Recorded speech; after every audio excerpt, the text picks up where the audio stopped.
Hey there, it's Tankero here at Mobile Congress 2018 with the NOA N7. That's NOA.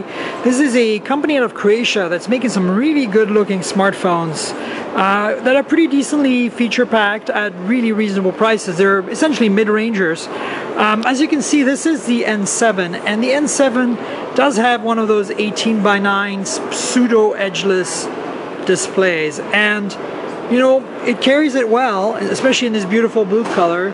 This is a 720p by 1440p panel, so not the highest end, but still not too bad. 5.7 inches.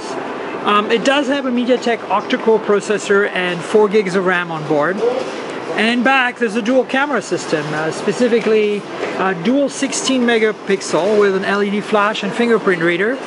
And apparently they have a partnership with DTS, as you can see here, for audio, so that's kind of exciting as well.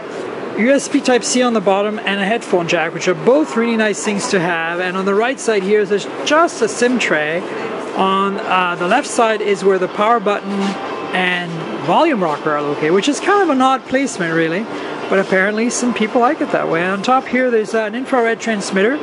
So pretty decent feature set. The front-facing camera is a 13 megapixel, and there's a 3300 milliamp hour battery on board. As I said, MediaTek based, 4 gigs of RAM, 64 gigs of onboard storage, and micro SD expansion, of course. So that's kind of exciting to see these mid-range, full view or ultra wide-angle displayed phones coming to MWC in force.